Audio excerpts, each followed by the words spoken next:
Good evening. Set, sun, we humbly pray. O sun goddess, in prophecy thou told us of the holy Anti-Kehoe, Ufo Mary, who, as we all know, will be the greatest space pirate who ever lived, who will bring about the end of the flying saucer era. After that, thou revealed to us in thy endless wisdom, there will be a sky butterfly age. Around a century or two from now, people will start reporting butterflies in the sky, which will mystify everyone. Will they be giant or telepathic? Nobody knows. But people will report them all over the world, and they will somehow be both physically there and not simultaneously. For millennia, researchers will puzzle over these sky butterflies, hiding countless mysteries nested inside of each other. Meanwhile, everything else will keep going on. The butterflies won't provide answers to our problems like a UFO Mary type figure. They'll just be there, along with everything else. But we'll learn many things from the butterflies over many generations by watching the skies. The sky butterfly age will be a time of global peace and justice for humans, nature, and land spirits. But the human race will face a new challenge called Skadankorax. Thus, the sky butterfly age will proceed for 10,000 years till the great flying flower age, which in about 100,000 years' time is followed by the 10 psychic vortex ages. Sun goddess, we call upon thee that thy prophecies will be fulfilled sooner rather than later. May no butterfly sunset be the last butterfly sunset. Amen.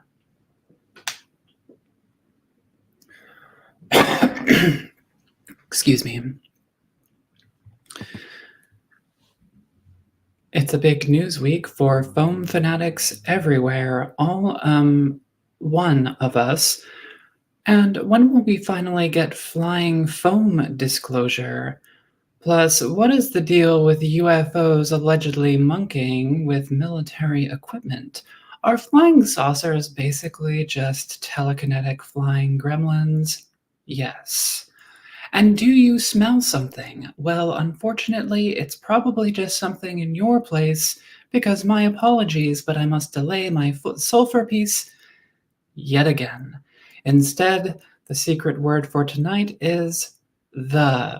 So whenever you lovely viewers at home hear the word the during the program, say boop. All this and more tonight. I'm Rachel Nelson. Jeff Knox.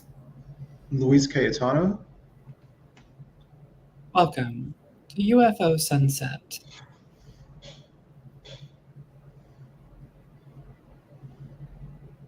And now for the rebrief.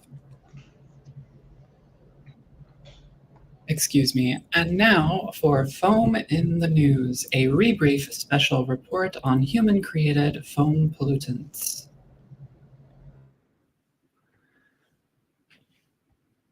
Debris from a giant wind turbine blade washed ashore in Nantucket. The debris from a 350-foot-long blade of an offshore wind turbine was found by locals on the beaches of Nantucket in July, inciting public controversy. Excuse me. This debris was largely composed of fiberglass and plastic foams, including both polyethylene foam and polyvinyl chloride, or PVC foam. The turbine is part of the Vineyard 1 offshore wind farm in the Gulf of Maine, which GE Vernova was in the process of manufacturing earlier this year. On August 6th, the company submitted a second quarter filing to the U.S. Securities and Exchange Commission. In it, they reported having completed 24 of 62 offshore turbines. On July 15th, the U.S. Bureau of Safety and Environmental Enforcement, or BSEE, ordered that both power production and construction at the wind farm be ceased until there's an investigation. According to GE Vernova's CEO, Scott Strazik, there was a, quote, material deviation or a manufacturing deviation, unquote, according to the Portland Press Herald. Brooke Moore, the chair of the Nantucket Select Board, as well as Representative William Keating, a Democrat serving Nantucket's district, both criticized the BSEE for a 2-day delay in being notified of the wind turbine failure. According to the Washington Post, environmental activist Talon Brienne has also questioned the environmental impacts of wind turbines, even while being fully opposed to fossil fuels. At the same time, Maine officials and project developers are in negotiations surrounding a proposed wind turbine research array. And in related news, locals in Grand Meadow in southeastern Minnesota complain of over 100 fiberglass turbine blades abandoned on an unused lot in 2020, the Minnesota Star Tribune reported. These blades were made by Next Era, which went out of business before they could be recycled. Trucks abandoned these blades next to the property of Darcy Richardson, who complained of it spoiling her view and her plans to build a garden patio. The lot beside Richardson's home is leased by a company called River Cap Ventures, who were originally responsible for recycling the blades. But Next Era went out of business, resulting in the blades still being there today. A polystyrene factory is to shut down by the end of the year. On Wednesday, Styropek announced that they're tentatively planning to shut down their plastic factory in the town of Monica, Pennsylvania, at the end of the year. Styropek is a company with 6 factories and a distribution network across North and South America. They manufacture beads of polystyrene plastic, which are used in the production of plastic foams for packing, such as styrofoam. Last year, environmental activist groups, Penn Environment Incorporated and Three Rivers Waterkeeper, filed a lawsuit against Styropek USA along with a company called BVPV Styrenics LLC, citing violations of the Clean Water Act. Three Rivers Waterkeeper helped to document large amounts of plastic beads called nurdles in the Ohio River and in Raccoon Creek, tracing them to the Styropek factory. According to a special to the Beaver County Times by Chrissy Suttles, Styropek claims that their decision to shut down the factory is unrelated to the lawsuit. They also said they plan to move in a more sustainable direction by discontinuing styrofoam food packaging products. With the shutting down of the Monica factory, they will also be discontinuing 2 lines of products, including their cup line and their Arcel line.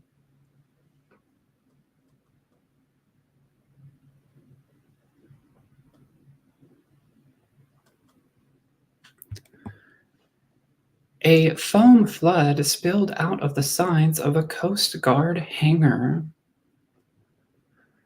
Last Sunday, a hangar at the U.S. Coast Guard Aviation Training Center in Mobile, Alabama, was flooded with foam.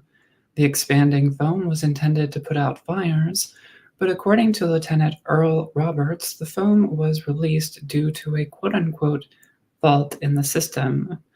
Although there was no fire-related emergency in the hangar, the fire alarm was triggered somehow. There were 7 aircraft in the hangar at the time, including 3 HC-144 Ocean Sentry planes and 4 MH-60 Jayhawk helicopters, ABC 27 News reported. And and for a brief update on solar weather. Last Sunday, we reported on aurora forecasts during the peak of the Perseid meteor shower that night. At the time, spaceweather.com forecast mild to moderate solar storms. In fact, the solar storms on last Sunday and Monday exceeded expectations, being rated as G3 and G4, or strong to severe. The aurora was observed as far south as Texas. Another strong storm hit Earth on Saturday night after an X-class flare from sunspot AR 3784, which is thought to be more likely to produce flares because its polarity is at 90 degrees to most flares, but was not as visible. But the aurora storm was not as visible as it mostly occurred during daylight hours. More activity is expected from the sunspot AR 3790. Experts also anticipate that the increased auroral activity that we've been witnessing this year is expected to continue in 2025. And now, over to you, Jeff. All right. Today, we are going to be talking about the Minot Air Force Base Mike 6 Minuteman launch site incident that took place on October 24th through 25th. It was take place over the night in 1966 near Carpio or Granito, North Dakota. Now, this is not the more famous Minot site that incident that took place in October 1968 that people have probably heard me mention a lot. So keep that in mind. This took place almost 2 years earlier in North Dakota. Now, during the 1950s, the Cold War was heating up, and American military leaders feared the possible threat of a northern attack over the Arctic by enemy bomber planes. Recognizing this threat, they sought to find possible sites for radar stations and military bases in the northern tier states bordering Canada. And if people have heard of the Northern Tier incidents, it's a set of other sites around incidents around missile sites that happened in 1975 in kind of these northern states bordering Canada. And one of these long-range defense radar stations, constructed as part of the Air Defense Command's permanent network, was established south of Minot, North Dakota, in May 1951. Minot Air Force Station was actually the first major Air Force installation in North Dakota, predating the two larger bases, Minot Air Force Base and the Grand Forks Air Force Base. Now, in 1954, the city of Minot sold the Air Force on becoming the site for a new fighter interceptor base. The following year, the local businessmen and citizens would donate $50,000 to buy the initial land for the base, and construction of the new facility would begin in May 1956. Officially activated as a base on January 10th, 1957, Minot Air Force Base became an Air Defense Command base until the first permanent Strategic Air Command unit was activated there in 1958. In 1961, the Air Force selected the land around Minot for a new Minuteman I intercontinental ballistic missile complex. Construction of the missile sites commenced in January 1962, and by July, command of Minot Air Force Base had passed from the Air Defense Command to the Strategic Air Command, as the base's primary mission changed from becoming an air defense station to strategic deterrence. Now, the Strategic Air Command activated the 455th Strategic Missile Wing in November 1962. This wing would later be renamed and redesignated the 91st Strategic Missile Wing in June of 1968. So in later cases, like the later Minot cases, they talk about the 91st Missile Wing. It's essentially the same wing. It was just renamed.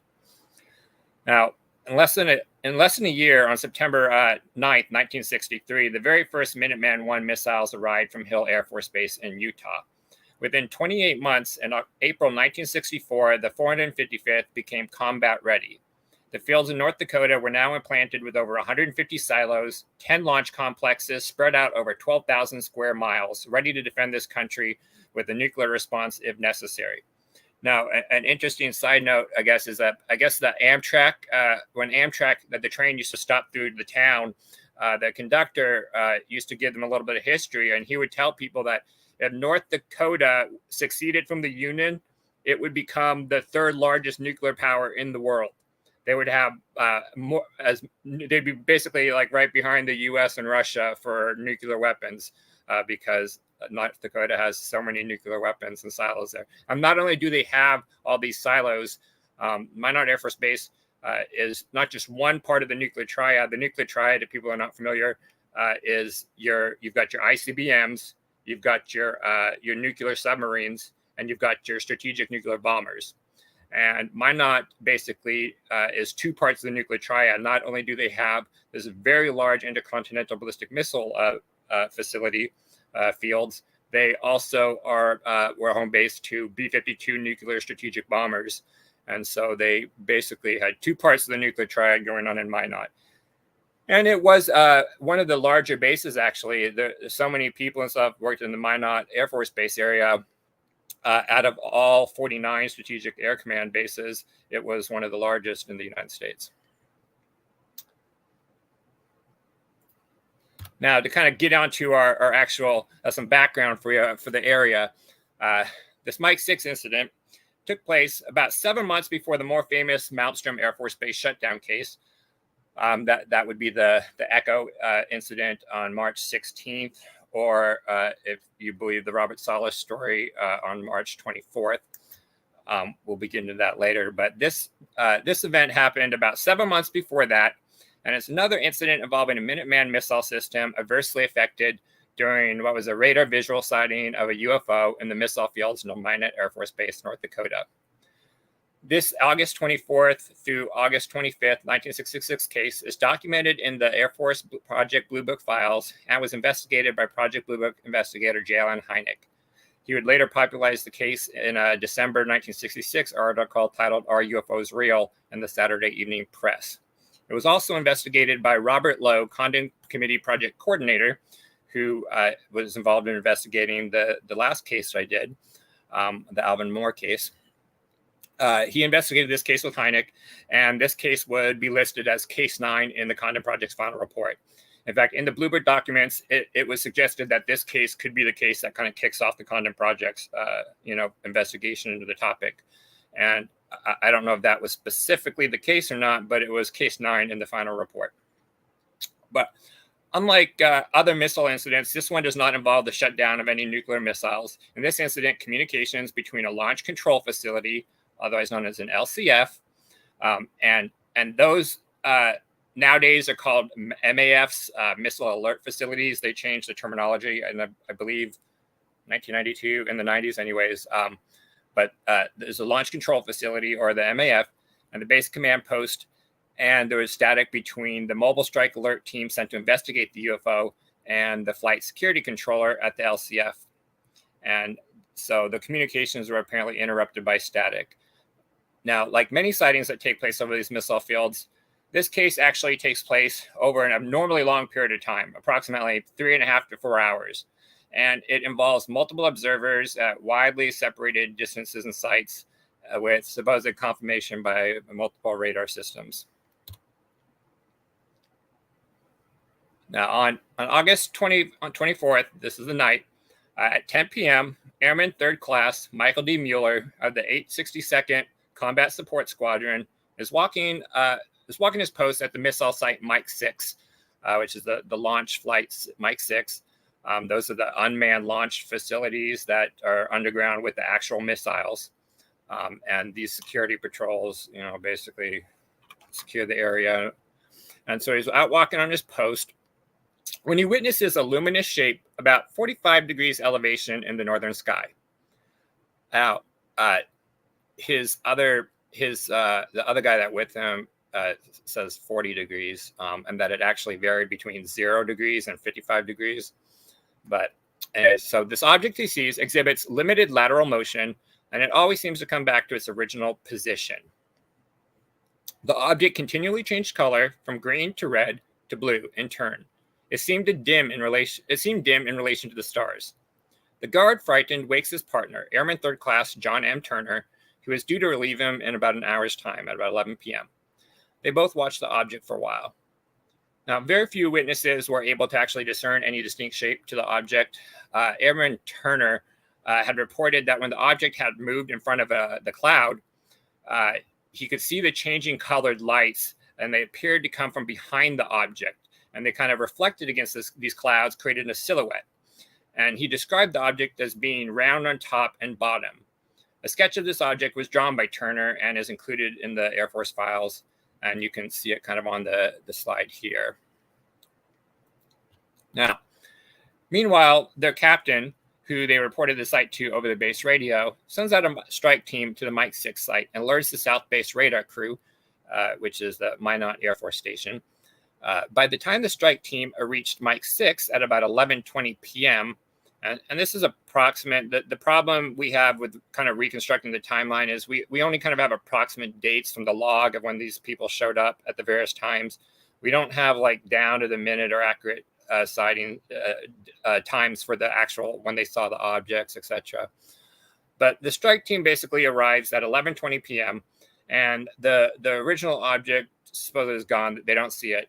However, they and several other men notice one or more yellowish white objects very low on the southeastern horizon in the direction of the airstrip of Minot Air Force Base. That's roughly 50 miles in the distance. Now, reports do state that actually, so this strike team was led by this guy, Airman Second Class Holiday, and he supposedly briefly did actually see that first object that was seen by Mueller and Turner.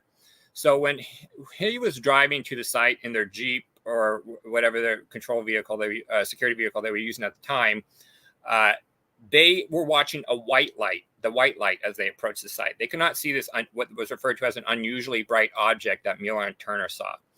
Turner would point it out to Holiday when they arrived, who apparently did briefly see it at about 20 degrees elevation, not 45 or 40, but only about 20 degrees elevation, before he went back to returning to watch the white light again. He would later briefly try to find that first light again that Turner and Mueller saw, but he could not see it and returned to looking at the white light. The guys that were with him, his rider, Airman Third Class Aldrich, did not see the first object at all. He only heard Mueller, Turner, and that how they kind of briefly mentioned it. And that's kind of thing is like some of the people that were out there didn't even see these alleged objects. So they only saw the one object at the time. And this is kind of it's a later photo of a security crew kind of from Warren Air Force Base. But these are kind of the security alert teams, and they kind of patrol the area. Now, roughly the same time, at the same time the security squadron arrives out there and they see these white objects, the 786th Radar Squadron reports that the base radar detects the objects 95 miles out on their search radar and at about 100,000 feet altitude. The object appears to be larger than a B-52. Now, I'll point out this 100,000 feet thing is mentioned in multiple places and a lot of the literature about the case. And it is mentioned like once in the AFR 200-2 report, but it kind of contradicts what the radar logs later say. The radar logs say that they don't actually have, that they only assumed the object that was that high.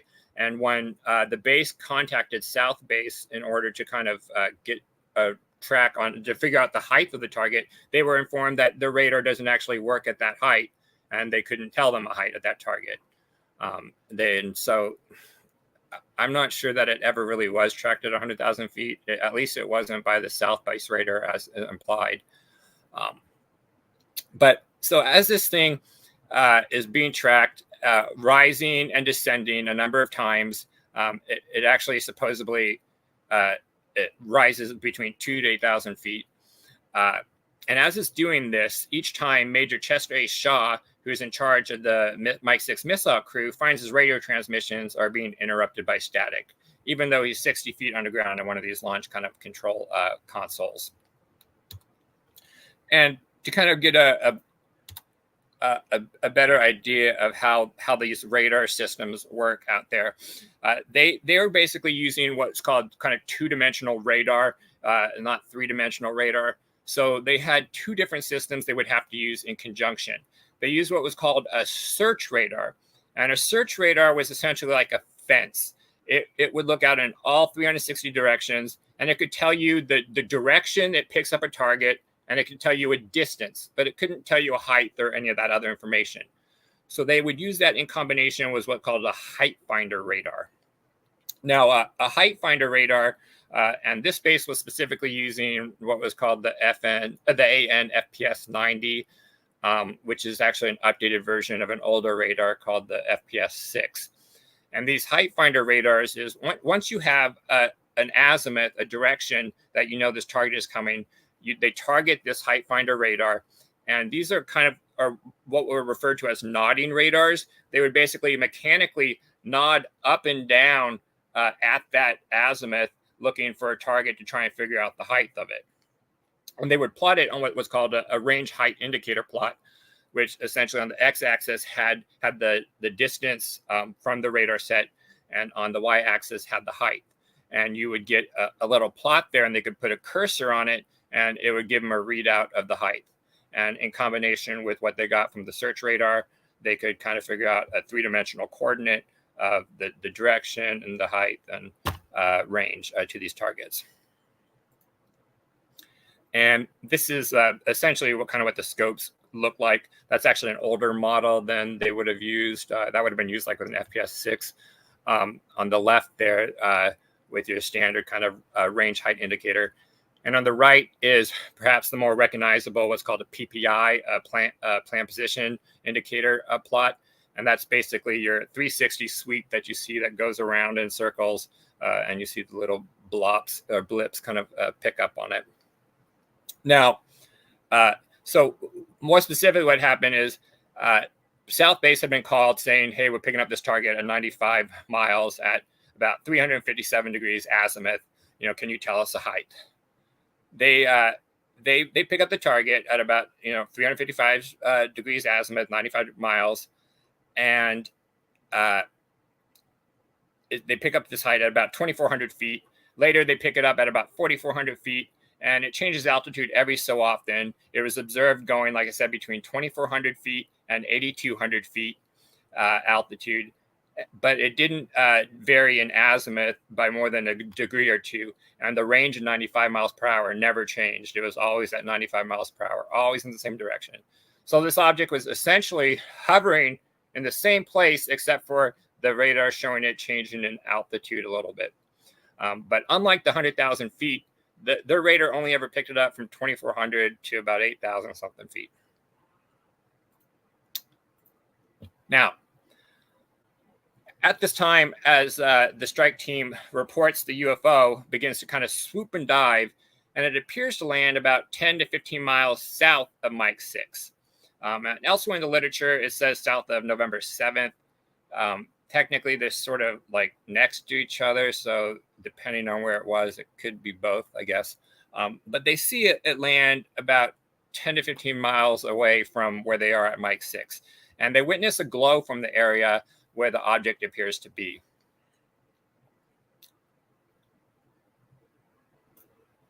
Now, Mike 6 site control sends a strike team to check on it. And when they get within 10 miles of the site, static interrupts their radio contact back with base. And 5 to 8 minutes later, the glow diminishes and the UFO takes off. Now, these two photos here, this is kind of the layout here of a base. This underground facility is what's called the launch control capsule. And this is where the missile officers are underground, roughly 60 to 80 feet or whatever underground. Above that is what's called the launch control support building that provides support to the people that are below ground. And this is a photo of the Mike 1 facility that they were located at. And this isn't the Mike 1 Launch Control Center, but it's just a generic image of what these underground capsules look like that they were stationed in for, I believe, 24 hours at a time. They had a 24-hour kind of like duty that they were stuck down there in these capsules underground. And so this guy is underground, and he's getting static between him and the strike team that he sent out to investigate this site, investigate this glowing object that they saw potentially land.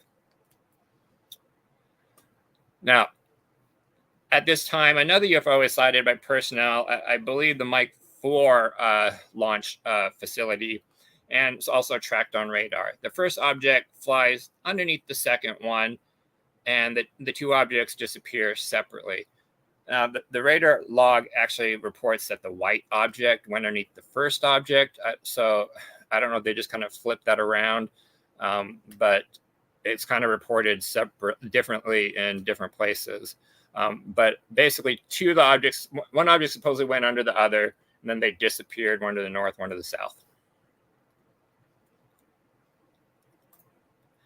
Now, at 12:19 a.m., almost 2.5 hours after the very first sighting, an F-106 interceptor was sent up by the 5th Fighter Interceptor Squadron out of Minot Air Force Base. The pilot of the fighter, his name was Captain Berg, was sent to intercept the radar target, and he reported, reported that while he was guided by the radar crew, in this case, Staff Sergeant Angel Kamako and Airman First Class Adele, guided him to this target using the search and height finder radars. Adele was running the height finder radar, and Kamako was running the search radar. And they targeted him in on this target. And he flew in on this target, and he flew over the target at 1,000, 2,000, 3,000, 4,000, and 5,000 feet.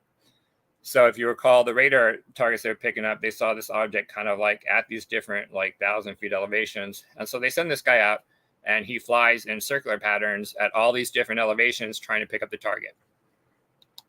Unfortunately, and while the radar verified the plane passed through essentially or very near the target, the pilot made no visual contact. So looking on this radar plot, it was what I believe is called a merge plot. Like you could not really distinguish between their plane they were tracking and where this object was. So it was on the radar right over, essentially right where this target is supposed to be. But the pilot could not find anything. Not only could he not see it visually, the plane, these planes back in the day, they were equipped with radar and infrared detection equipment, and they picked up no contact in the area as well. So the control tower asked the aircraft commander of a KC-135 strato tanker, a refueler, that was flying the area to check to see if he could see anything in the area, but they reported nothing as well. So the interceptors could find nothing when they went out there, even though they were where it happened. Supposedly it was picked up on radar, where radar was still showing it. There was nothing there to be seen. Now, this is kind of, I don't know of it. I guess maybe the GIF animation does not play. But that's, again, kind of a standard radar plane indicator. And Agent Kamako kind of drew this diagram here of what his radar scope looked like.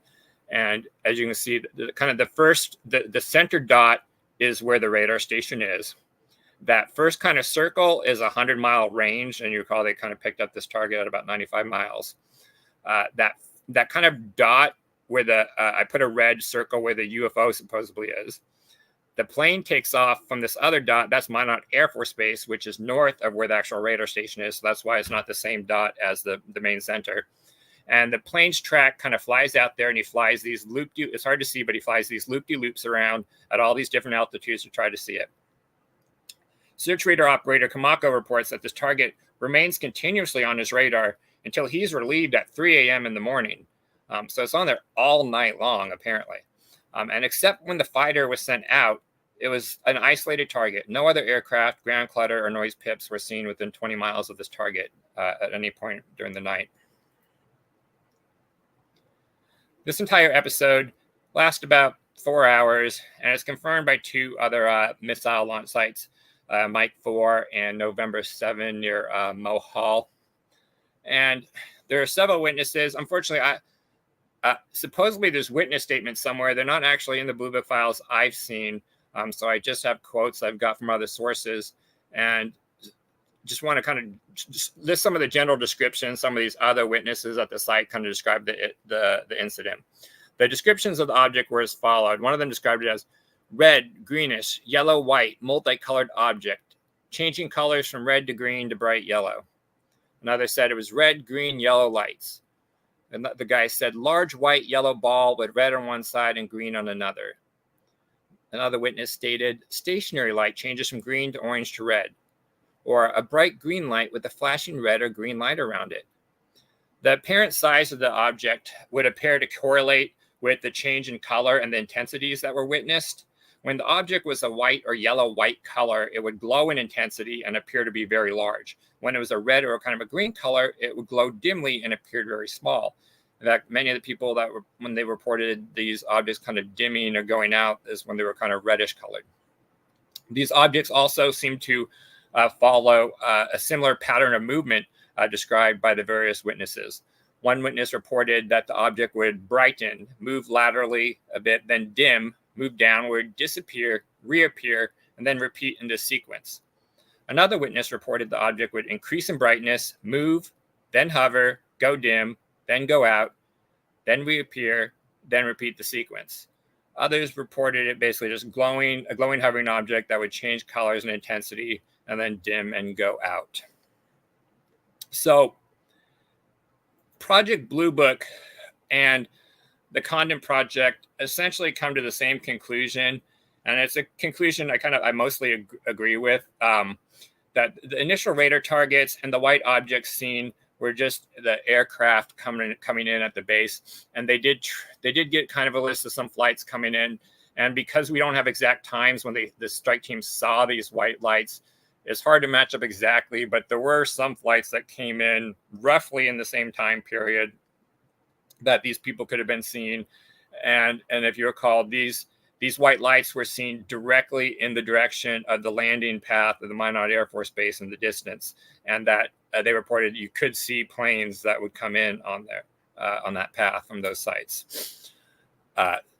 And so they figured that those white lights were just some of these planes that were coming in, and that the radar targets were either the planes or anomalous propagation, and the fact that the targets were always in the same 95-mile range, kind of like way out there, and they didn't seem to do anything. They figured that was just kind of a radar propagation issue going on. Now, the multicolored object that kind of kicked things off and initially started the sighting would be nothing more than a star. And the Condon report suggests that it could be Capella, but they do point out that if the guy's estimates that it was at 45 degrees elevation is accurate, it couldn't be Capella. But as we saw, the other guy said 40 at one point. When he pointed out the other guy was only at 20-degree elevation. So we can't really take his elevation estimates as that accurate.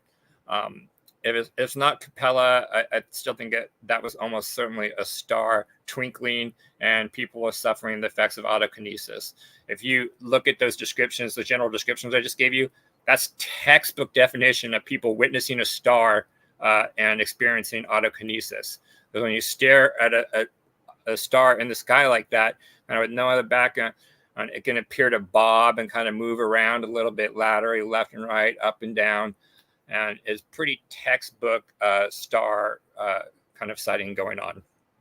And they concluded, both Blue Book in their kind of initial report and the Condon Project, is that like is known to happen in multiple witness sightings. The kind of excitement of one sighting sets off a group of others as people get overexcited and endow undue significance to prosaic objects that perhaps would not normally grab their attention. Now, this case did actually get a little bit of publicity. It was first published actually in the not Hynek's article, but in the Minot Daily News in December 6, 1966, in an article called Minot Launch Control Center Saucer Cited as One Indication of Outer Space Visitors.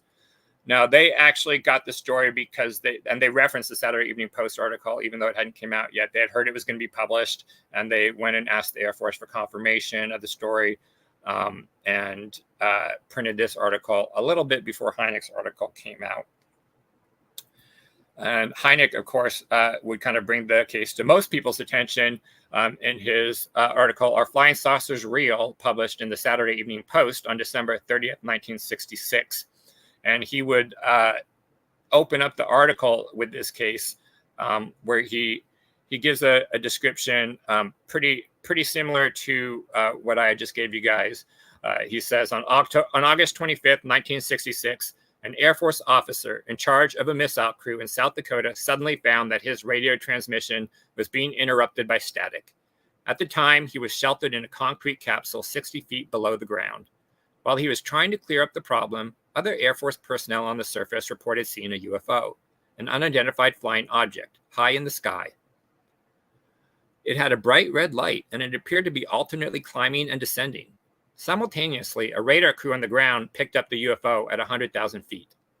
So begins a truly puzzling UFO report, one that is not explainable as it now stands as such familiar cases as a balloon, aircraft, satellite, or meteor.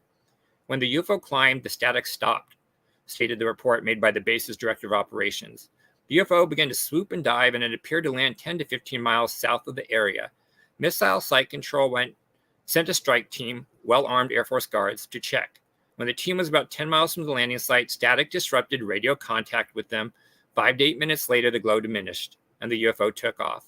Another UFO was visually sighted and confirmed by radar. The one that was first sighted passed beneath the second. Radar also confirmed this. This made for altitude towards the north, and the second seemed to disappear with the glow of red. This incident was not picked up by the press, as is typical of puzzling cases that I've studied during my 18 years I've served with the Air Force's scientific consultant on the problem of UFOs. So he publishes the case in that, and that kind of brings it to most people's attention.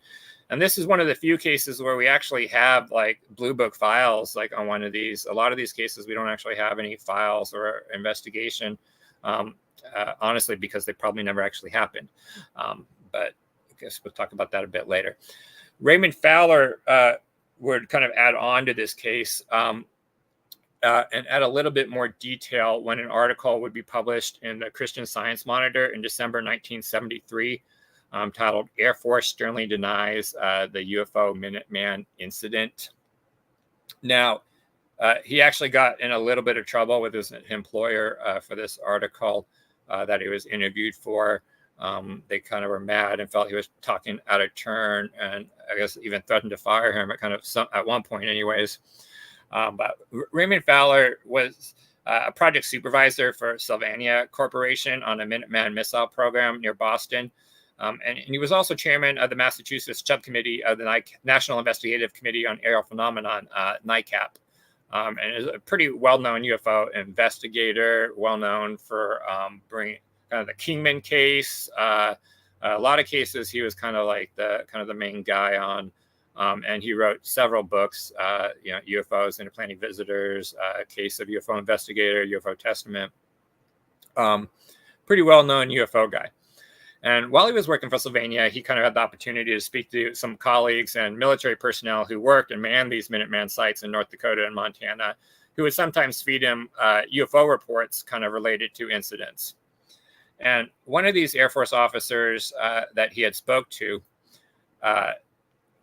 when he was working at Sylvania, now he tries to keep everyone anonymous, but it's been so many years. I'm just going to say the guy's name, Captain Hathaway, because I have his letter where he told people it anyways. So this guy, Captain Hathaway, was supposedly one of these Air Force officers in the launch control facility during this Mike 6 incident on October 25th, 1966. And they report mostly the kind of same story as we've already heard, but they kind of add some more details and get almost a bit more kind of conspiratorial about it. They report again that the officer declared that the launch control facility's radar equipment, which enabled them to receive fine instructions from coordinated receptors and transmit them to the silo launch facilities, was blocked out by static when the UFO hovered directly over it. So not too different what we already know. But this guy goes on to say that there's nothing he can conceive of on Earth that could cause the equipment to malfunction from such an altitude, emphasizing that it was working perfectly beforehand and it worked fine afterwards. Again, the only problem with that is that this object wasn't at such an altitude. It wasn't ever directly over the launch facilities. So, and from all things I've read, it's actually and countless other cases I've seen, it's not that uncommon for this static to happen. I mean, I found several cases where they've had static issues like this. But he also had a little bit more on the case. He says he was told that not only was the static interrupted between the strike teams who were dispatched to look at this spot, but the aircraft, these intercepting aircraft, and he implies there's more than one of them. Instead of just this one F-106, there's like more than one of them. Two of them, I believe I read somewhere else. And their radars were jammed and interfered, and they couldn't be communicated with as well, which is nonsense, to be honest. Like, we've got the radar logs of the interceptor and the interceptor statements. Like, there was no break in communication. There was no jamming of the radio of the airplanes. And this guy would also tell Fowler that the Air Force supposedly swooped in and silenced everyone. And, you know, people signed NDAs, told to be quiet, never talk about this, etc. And again, as we know, this is utter nonsense. This case was in the Blue Book files. It was published in the newspaper a couple of months later. People were talking about it. In fact, if you listen to some of Robert Hastings' kind of witnesses that have come forward, at this time in Minot, UFOs were such a talking point that the security guards would literally set up chairs on the roof of the building or out front to look for UFOs, and that they talked about these UFOs all the time. So this incident was never silenced. There was never any NDAs. And this guy, I don't know. The problem with Fowler is he presents a lot of stories, usually anonymously, usually with no way to document and back them up. And many times the story, he just does not like really critically look at them or examine the evidence. So you've got to take what Fowler says and reports with a big grain of salt, and his missile stories with a big grain of salt. Now, there was one other sighting, just to kind of wrap up here, basically the week earlier in Donnybrook. Now, Donnybrook is to the west of Mike 6. It's real close. In fact, I think it's closer than some of these other missile sites are. And this case involves Border Patrol agent Flickinger, Donald E. Flickinger, who is perhaps more well known to some people for his involvement in cattle mutilation investigations. He was well known for investigating the kind of connection to the supposed satanic rituals related to cattle mutilations, involved with the Bankston letters, or what's called the Son of Satan kind of letters, an incident where the guy that was in prison supposedly wrote a letter kind of informing them that these cattle mutilations were being done by satanic groups. And he was involved with that, but he had actually, that wasn't until the 70s when Hynek asked him to get involved with cattle mutilations. He actually had his own sighting, which I've reported before, here in Washington State near the border back in 1965. And that kind of set him on this kind of path of being interested in UFOs. He would become NICAP's kind of North Dakota subcommittee kind of leader, and would investigate hundreds of UFO cases in the 60s and 70s throughout the Dakotas. But he also had his own kind of famous case, a classic case that was investigated by the Condon Committee as well, and was included in one of Hynek's books. And this happened on August 19th, 1966 in Donnybrook. And he's in the process of taking two prisoners back to Canada. And supposedly, as he's taking these prisoners back, he sees a silver dome disc kind of floating down the side of a hill near Donnybrook, North Dakota, about 10 feet off the ground. Now, it moves across a valley and climbs to about 100 feet, hovers over a reservoir, and then appears to land about kind of 250 feet away. This object then tilts on its edge, rises into the clouds at a high speed. Flickinger then later finds odd indentations in the field in the form of a triangle, size 10 feet. Some stones also seem to have been moved recently. Now, the Condon Project and investigators kind of believe these stones were just moved by animals, and we're not really too impressed with the indentations. But this famous sighting did happen in the area kind of the week before, and it's one of the only kind of UFO sightings at that time in the Blue Book files outside of this Minot kind of case here. Now, there are some other cases kind of in the area. There is a case that was reported in this from Richard Hall's The UFO Evidence, Volume 2, of a case that supposedly happened on March 5th, 1967, so several months later. And this is just a little over a week and a half before this Malmstrom case is supposed to happen. And as they say, on March 5th, 1967, Air Defense Command radar tracked an unidentified target descending over a Minuteman missile silo of the 91st Strategic Missile Wing at Minot Air Force Base. Base security teams quickly converged on the area and saw a metallic disc-shaped craft ringed with bright flashing lights moving slowly. The disc stopped and hovered 500 feet off the ground. As security police held their fire and watched in awe, suddenly the object began moving again and circled directly over the launch control facility.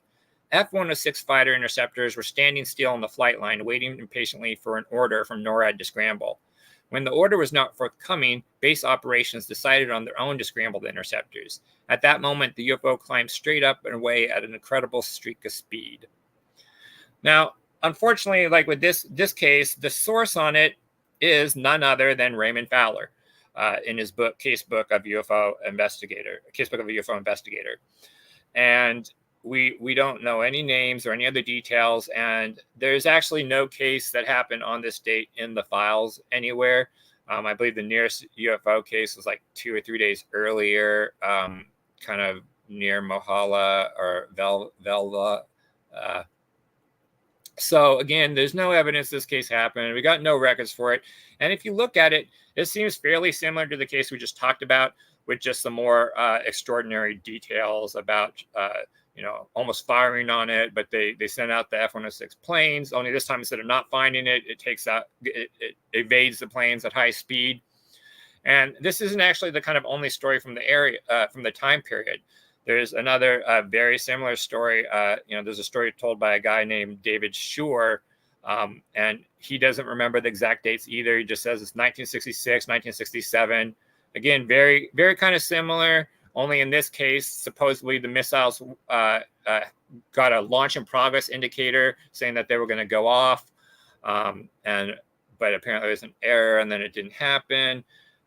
There's another case with a guy named David Schindel that's quite well known. Again, he believes his case happened in September 1966. Now, and I thought for the longest time that he was just confusing perhaps this August 25th case, because they're fairly similar, except for in his case, he says some missiles got shut down. And I would have thought they were the exact same case, only apparently I found references that there were Blue Book files for a sighting on September 15th, 1966, which is when his case has been tentatively dated by various listings. The only problem is those alleged files aren't actually in the Blue Book files that I can find anywhere, so I have not been able to see them. But his case happened just shortly after this, if it wasn't this case. But the weird thing is, David Schindel was assigned a Mike flight. He would have actually been one of the Air Force officers at this flight during this October 25th incident.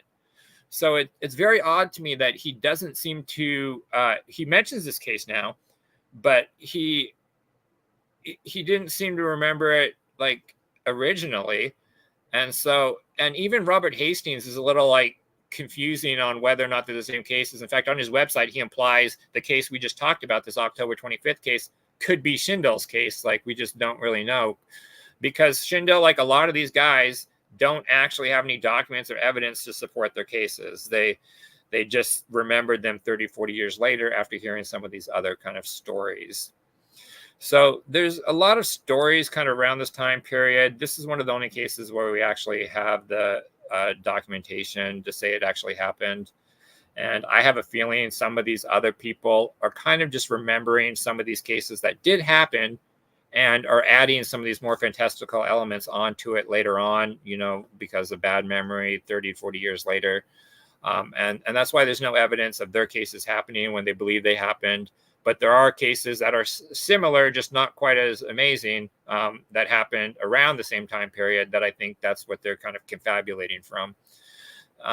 But again, it's hard to say because we don't have documents for many of this stuff. I think that's where we end it. I'll give it back to you, Rachel.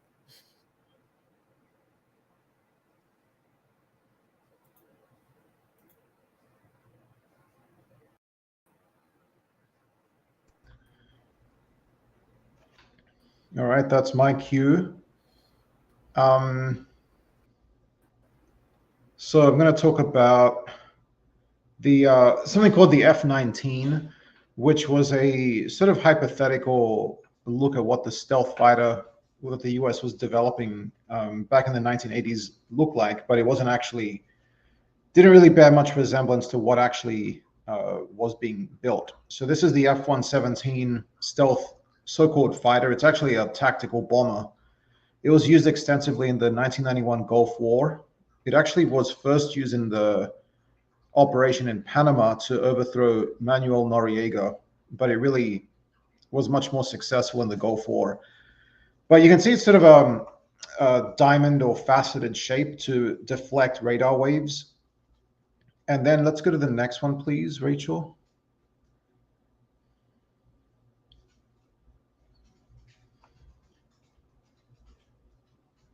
Next one, please, Rachel.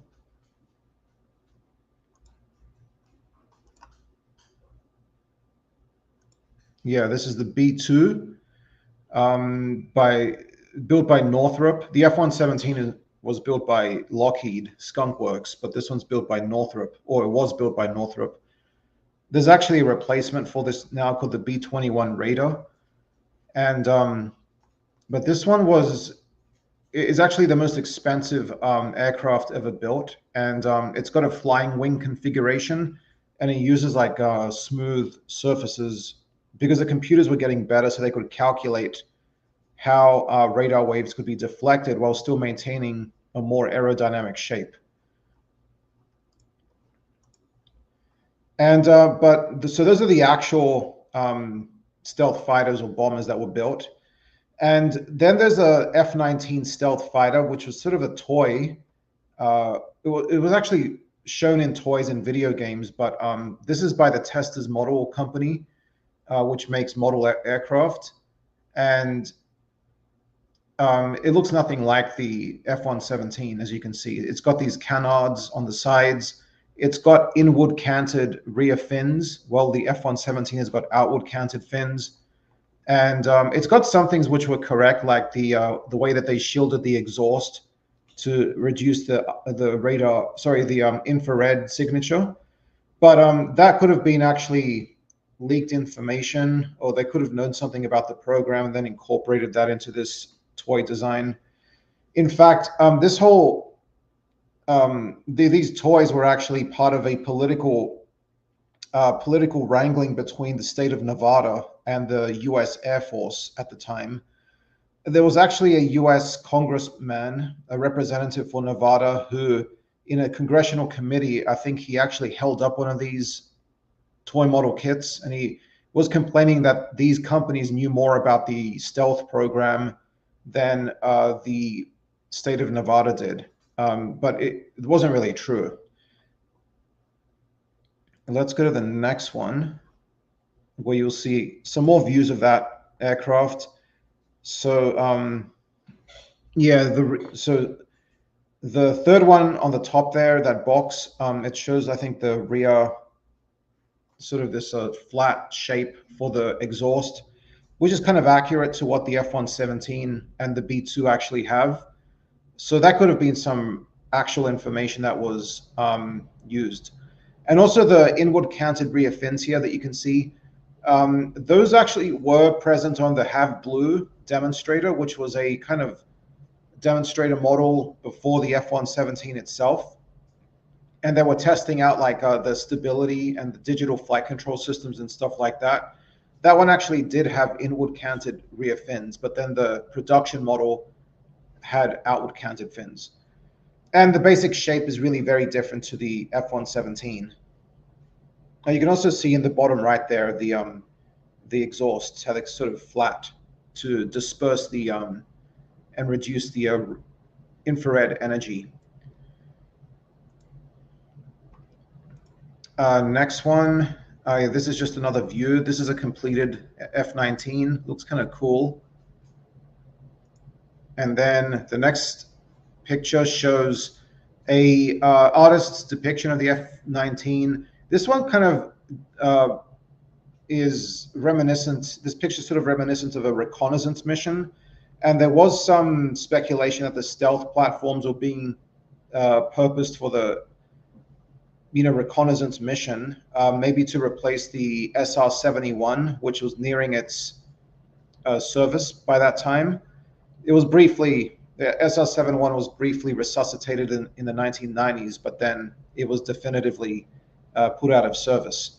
But there was some speculation that there was a reconnaissance spy plane type mission for these stealth platforms, but that turned out not to really be true. At least as far as we know, there could be actual prototypes or even operational models which are used in that capacity, but we don't know about them.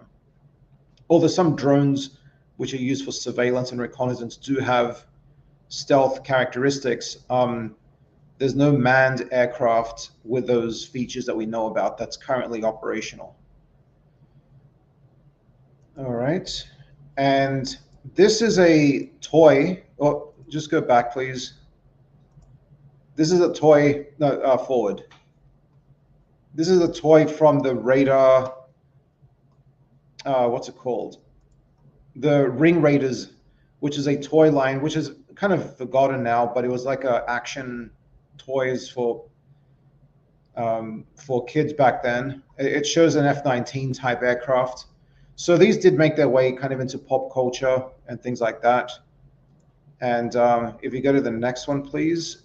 This is another possible shape that they thought was that the F-19 could have had. And this is by the Monogram toy model company. So a different company, but they were making kits as well at the time. Very different. It's got this sort of inlet over the top of the aircraft. And it's got canards as well on the sides. And it's got a kind of overall very different shape. Like the wings are even swept kind of forward. And it's got inward canted rear fins, again, just like the Tester's model toy. And then we've got a view of that. Another view, you can see it's sort of a sleek, very long shape. This one's even more different than the Tester's model compared to the F-117, so very, very different. In the next slide, you'll see this ad by L'Oreal, which was a company which made electronic warfare systems and other sort of electronic systems in conjunction with other defense contractors like Northrop, I want to say. But this was an ad, and sometimes they would put out these ads with these speculative shapes, and that might have been actually a ruse to trick people, especially the Soviets who they were competing with at the time. But it could have been to throw them off, from what actual stealth aircraft look like. So there could have been some involvement by the military or these companies to sort of throw a little bit of disinformation out into the public sphere. And then the next ad also shows an ad by Northrop and Laurel. And it's providing some information here, which is, the F-19 was never built as the F-19. Northrop built the B-2 bomber, and this looked nothing like it. So this was not the same aircraft. But again, you see this ad with this aircraft in it, which doesn't exist. It even shows like the radar visibility graph there. So the F-20 Tiger Shark is a sort of true fighter jet for like dogfights and things, air-to-air combat. And there you can see the radar cross-section. And then it's showing a duck, a bird. And then it's showing that the F-19 would have had an even lower cross-section compared to that. So, that would be classified information if they were showing that, and yet it was there in an ad. So that's a little bit weird. Of course, though, the F-117 and the B-2 have got very, very low radar cross-sections compared to other aircraft. And then the next slide shows a part of a video game that came out in 1988, F-19 stealth fighter. This was a PC game and IBM compatible machines back then, and very advanced game for the time. Nice graphics and a lot of sort of things you could do in it, and it had a manual as well. But again, this was not what the stealth fighter looked like. Now, more details are found in this book by Curtis Peebles. This book was, I think, originally published in 1996 or 97. It went through a couple of editions after that with some revised information, but it's a very, very good reference for these sorts of aircraft that were developed at Area 51 at the Groom Lake facility in Nevada. And that was the Groom Lake facility was really central to the wrangling between the state of Nevada and the Air Force and federal government, because the state of Nevada felt that it was being encroached upon and its rights were being trampled on by the federal government, because the Air Force kept purchasing more and more land for its own purposes. Like, it's a very hot, isolated place, and so it's ideal for weapons testing and aircraft testing. But, it does annoy a lot of people in Nevada that it's seen as having that function for the federal government. So there was a lot of political disputes and legal claims made at the time around especially Area 51. There's actually a new book. I don't have it in these slides, but it's by Peter Merlin. It's the definitive history of Area 51, of what we know about it. I think it's called Dreamland. It's a very, very good book. But this book's also very good, by Curtis Peebles. And in this book, he also mentions that the congressman, whose name I can't remember, but he held up a toy model, I think the Testers model, to complain that supposedly this toy model company knew more about these secret stealth programs than the elected legislature did. And yeah, that's about it. I should also, if you could just get rid of the images, Rachel, for a sec. I just want to show this book. Hold so on. Maybe people can see it. Hold on, sorry. Okay, go ahead. Yep. So this is a book from the 1980s by Doug Richardson. It's called Techniques and Equipment of Electronic Warfare. And you can purchase this on eBay for a few bucks. It's still very good. It does have some speculative pictures here about stealth aircraft, like what they could have looked like. This one's almost like a blimp, this one here. It's got like jagged edges on the bottom to deflect the radar. And here you see speculations about the F-19 up here, and then the advanced technology bomber being built by Northrop Grumman, or Northrop at the time. I don't know if Grumman had merged with it yet. But this one, it looks nothing like the B-2. The B-2 is a flying wing, but that's what they thought maybe the ATB looked like. So anyway, there's a lot of these sorts of speculative artwork type things going on in the technical literature, including Jane's Defense and other publications. So I just find all that sort of stuff interesting and how it intersects with popular culture.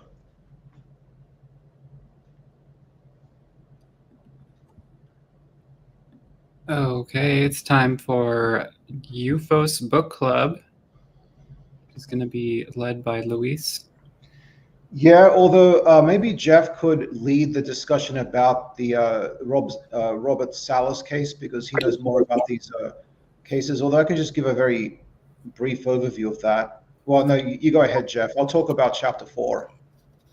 Oh, I mean, I did read this chapter. Well, sort of. I had it read to me a couple of times, but I didn't really make any notes on it. Some of the abstract here, I'll read real quick. This paper discusses the numerous disconnects between the very consistent witness confirmations alleged by a single individual. over an extended period of time. The case study involves an incident in which UFOs reportedly interfered with the status of nuclear missiles within multiple silos and squadrons at Malmstrom Air Force Base in the state of Montana, United States of America.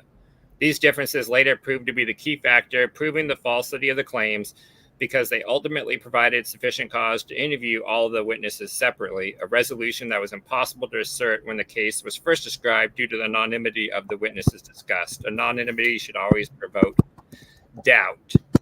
And that goes to what I was just saying. The problem with a lot of Raymond Fowler's, missile cases is that they're anonymous. There's no way to actually investigate any of them. There's no files. We don't even know who they supposedly were. And so we can't investigate them. But in this case, this is the more famous kind of Malmstrom Air Force Base case where Robert Salas essentially said that he was in one of these missile kind of launch control centers when these missiles went offline. And some of the issues with this case is that his story kind of changed multiple times over the years. And one of the things a lot of people don't really know about it is that he actually recovered this from hypnotic regression. Like, until he went under hypnosis, he didn't actually have memories of this stuff. So not only is these decades later memories, these are like hypnotically recovered memories that a lot of people don't really mention or talk about. But basically, there was a real event that did happen on March 16th, 1967 at Malmstrom Air Force Base with Echo Flight. And in this incident, they did have all 10 missiles that went down. And it was essentially tracked to, there was like a power outage, a local power outage, I believe. And it caused like an error in the lines. And the missiles all came back online pretty quickly. They were only actually offline for some like 10 to 20 seconds. So like, it wasn't like they were just gone. Like basically it was a reboot. They just cycled like this to happen. So these systems apparently back in the day, this happened actually quite frequently, that when they have local power interruptions and problems, they would have to switch over to a backup generator system like that would have, and it would kick in pretty quickly. Like I said, it was just kind of like a reboot or recycle and things would be running again. And so back in March 16th, there was a shutdown at Echo Base that did happen. It's in the records and we have the files for it. But there's no real evidence that a UFO was involved in that incident. Now, when Robert Salas came out with his case, he initially thought it was that event of 10 missiles going down. And so he kind of initially tied himself to that story. Now, he eventually kind of figured out that he wasn't on duty or something at Echo Flight, on these days. So it could not have been that case. He eventually ends up changing his story at least a couple of times. At one point, he said he said he was on November flight. But then that didn't work out, and he had to change his story again to Oscar Flight that he was actually really at. Now, he then had to change the story from being when this real event happened at Echo Flight on March 16th to March 24th. And the reason he did that is because that's the only place they could find an actual UFO case that happened around the time period. And some 50 miles distant in Belt, Montana, there was somebody reported a UFO sighting. And so he figured they kind of had to be the same time. So he moved his case date to now March 24th, 1967, instead of March 16th, when we know missiles really did shut down. Only the kind of one of the like I say is that there's no documentation his event ever happened, and the idea that there was a shutdown basically in the same place at one of the other flights of all 10 missiles like a week before his incident. Just doesn't really work. And one of the other problems is that he supposedly claims that his case was confirmed by, the people that he worked with. Only problem is like one of the guys that confirmed the story confirmed all like 3 versions of the story. He said, yep, that's absolutely right every single time. But the story changed every single time. So how can he confirm the story as being accurate each time it changed? So the thing with Salas is, like I think I mentioned with a lot of these people, is that I think he probably remembers this real kind of this Echo Flight incident that happened. And over the years, he kind of, and after hearing UFO stories and other things, he's kind of confabulated on that, like, he believed that this happened to him.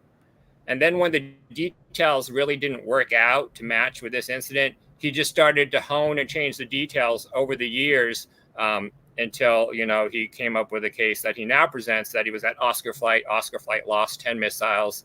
Only, like I said, there's no evidence to back up any of this. And he did change his story multiple times. So not only does he change his story, this article kind of points out that they're kind of dishonest in the way they present their story as well. They kind of ignore a lot of the documentation and the evidence that would kind of throw doubt on these stories. They, for example, like when they looked at, I believe, the base history used to kind of like look up for these incidents, like they kind of like cherry pick out certain parts of it that kind of help sell their version of events, while kind of not including the rest of the base histories that they got that kind of would, throw cold water all over the version of the story they're trying to sell. Now, one of the other interesting things kind of about this case that should be pointed out is the guy that wrote this article, James Carlson. His father was Eric Carlson, who was actually the missile commander that was basically Salas's kind of boss at the time, right? And so this article kind of debunking this case, and this guy also wrote a very good long form kind of booklet called Echo Flights of Fancy as well, where he talks about the issues with this case. And because his father was directly involved, he talked to a lot of the same kind of people. And we come to find out that a lot of the stuff on these cases that are being put forward by people like Robert Salas and Robert Hastings kind of like actually contradicts what these people actually told people, or even what's in the letters themselves, right? Like in this article, there's a place where they kind of show a letter that this guy, Mywald, who was, I believe, with Salas, wrote to him. And it kind of tells a different story than what Salas then tells people this whole time, what Mywald says. So this is where you kind of got to really go back and look at these cases. And I highly kind of recommend looking at that Echo Flights of Fancy book that was also written. You can kind of think of it as like this paper, only a lot more in depth on the case and the various issues. And I'd also recommend the work of a guy named Tim Hebert, who has a blog called Did It Really Happen, where he breaks down these, and he is known as a skeptic, but he's an informed skeptic because he was actually a SAC missileer who actually worked in these launch facilities like in Malmstrom. And so he's very familiar with equipment and what's going on and the people, and he's talked to the people. And he kind of explains a lot of the many issues with this case. And unfortunately, I think this happens not just with this case, but it's happened with a lot of these cases. These guys have later on, and a lot of these witnesses actually say like they saw Robert Hastings on TV or on a TV special talking about UFOs and nukes, and they decided to then come out like, with the story, or like, that made me think about something that I think happened way back when.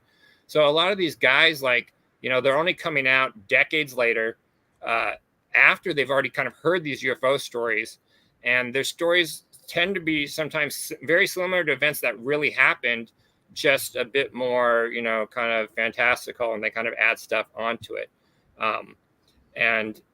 David Schindler's another guy that's kind of honed his story like over the years. If you look at his original letters that he wrote to Robert Hastings, he says that he's unsure. Kind of the missiles go down, maybe only a couple of them are affected, but he's kind of unsure.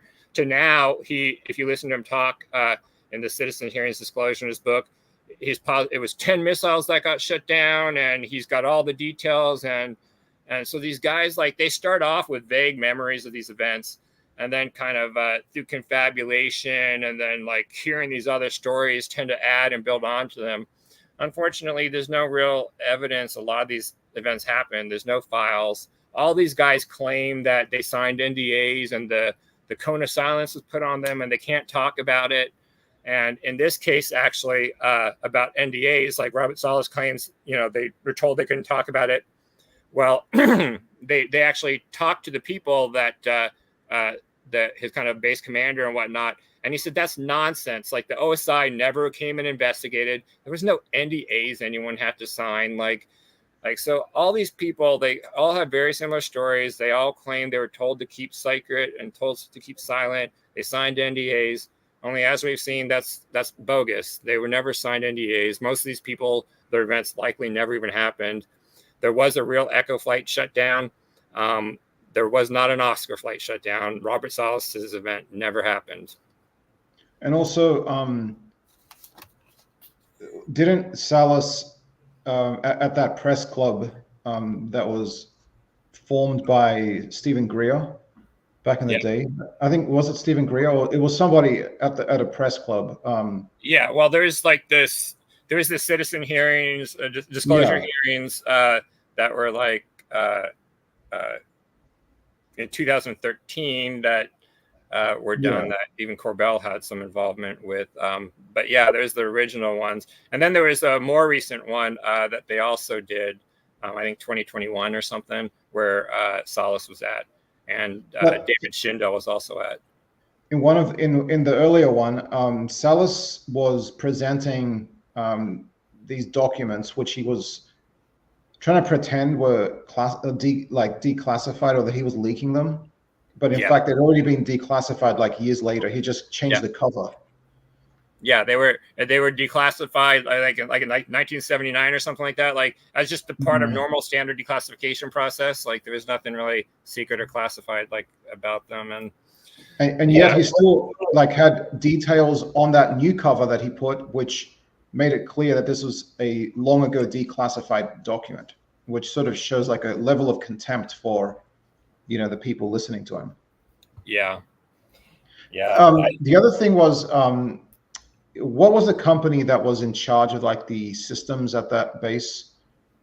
Was it General Dynamics or something? There was Boeing. Boeing. An engineer, I believe his name was Kaminsky, I think with Boeing, that was one of the people that investigated the fault system. Yeah. There was another company, I'm drawing a blank on it, but I think you might be talking about Boeing. Yeah.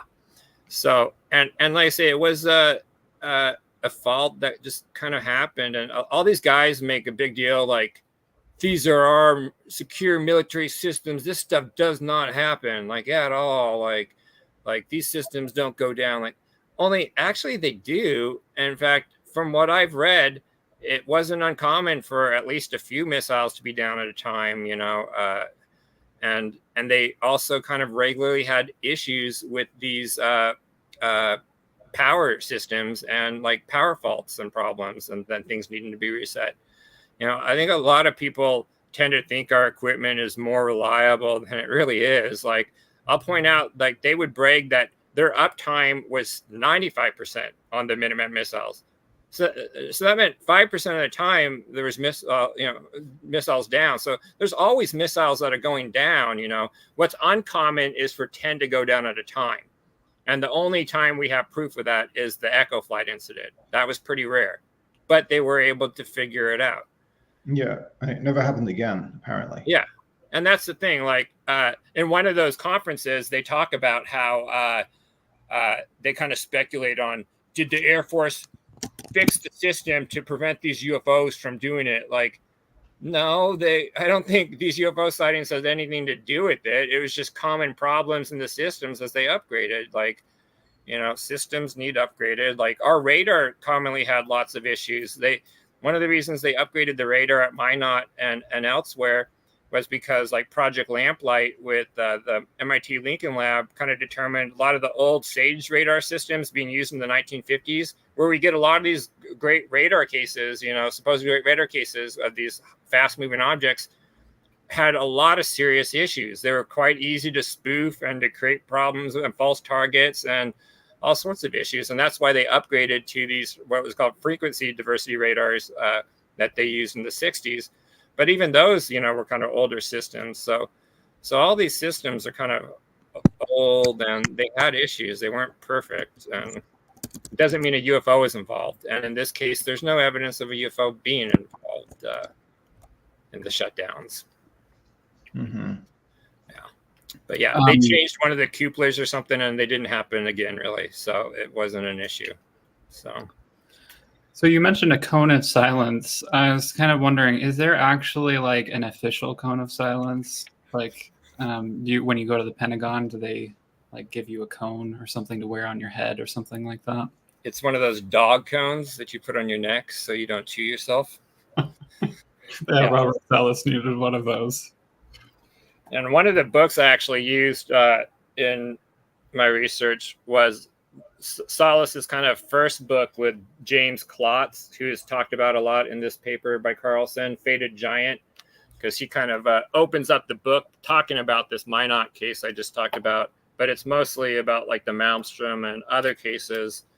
But yeah, then they it's also covered, of course, in these UFOs and nukes books by Robert Hastings, Volume 1, Edition 1, second edition.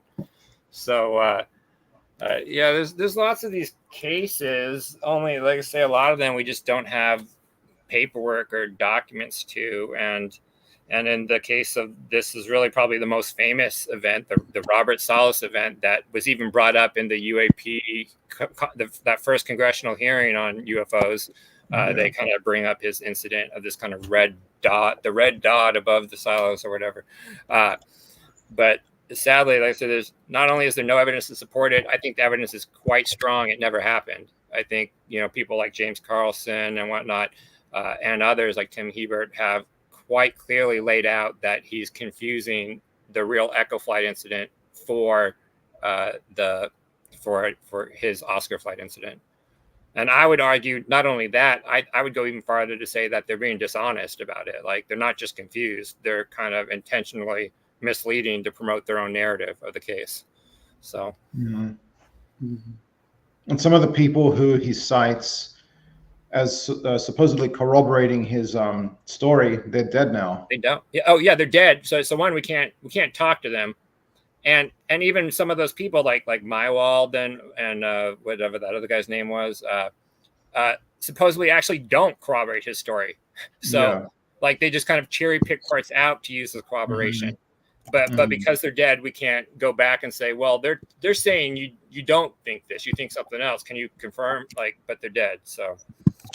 And by the way, I don't know if you guys have watched it. There's a good documentary movie called "What They Don't Want You to Know About UFOs" by Brian Dunning.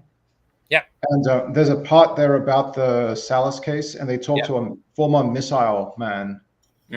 He's asking him like, does this shutdown sound like something which would happen, without a UFO, stuff like that. And so I recommend people watch that. Yeah, I thought that guy did a pretty good job of laying out the problems with like the case. And that's the thing too, is like Hastings will say, I've got all these witnesses and experts, that back up my UFO and nukes narrative. But then people like Tim Hebert, who is also like a missile commander, and will say that he's got also hundreds of people that will say this stuff's nonsense. So, I mean, yeah, you can always find people that, the other thing, like I said, I thought was so crazy about some of this is that how they talk about how they're told to keep quiet, not to talk about this, like this was kept silent and it was secretive and they made to sign NDAs. But I don't see how that can be, because then you hear all these other stories about how like UFOs were the talk of the base and they were talking about this stuff nonstop. Like it was all everyone was talking about all the time. And they used to joke about it all the time.